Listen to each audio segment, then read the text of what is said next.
Après un score très haut du Rassemblement national, 31,5%, aux élections européennes, ce dimanche 9 juin, Emmanuel Macron a décidé de dissoudre l'Assemblée nationale afin de laisser aux Français le choix de leur avenir parlementaire.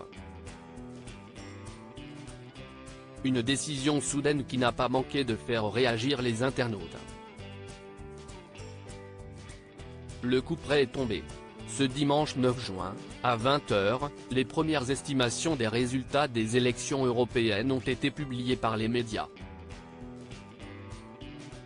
Après des semaines de campagne, les différents candidats sont enfin fixés sur leur sort. En France, CIST donc Jordan Bardella, Rassemblement national, qui arrive en tête avec 31,5% des suffrages. Le protégé de Marine Le Pen se positionne bien devant ses adversaires, puisque la candidate de Renaissance, le parti de la majorité, Valérie Ayé, 14,7%, est au coude à coude avec le socialiste Raphaël Glucksmann, 14%.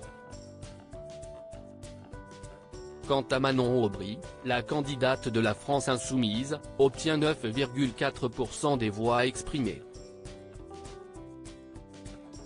Et malgré sa popularité en déclin depuis plusieurs mois, Emmanuel Macron a fait une annonce pour le moins étonnante après l'annonce des résultats.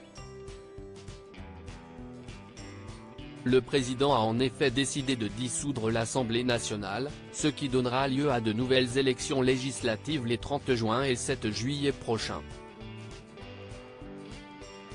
Si, à cette heure, l'ensemble du gouvernement est sur la sellette, sur les réseaux sociaux, les internautes, surpris, scènes sont données à cœur joie pour ironiser sur la situation. Le Gugus et Zinzin à coups de mèmes, de gifs et d'autres biais humoristiques, sur X, les internautes n'ont pas lésiné sur les posts sans cette soirée électorale.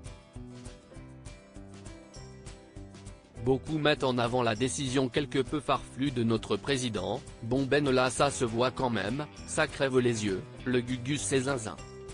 #Macron est cinglé, CIST un fait, on n'est plus aux allumettes. #Macron CIST le mec qui joue avec des missiles dans une centrale nucléaire.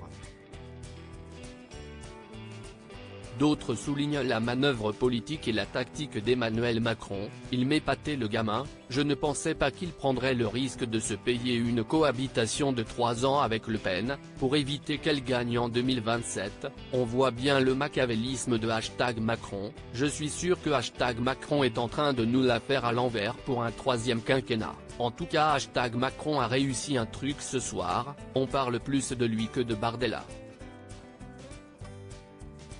Enfin, certains ironisent encore sur la possibilité de voir Marine Le Pen devenir première ministre si le Rassemblement national arrivait en tête des élections législatives, CIST donc ça le multiverse ?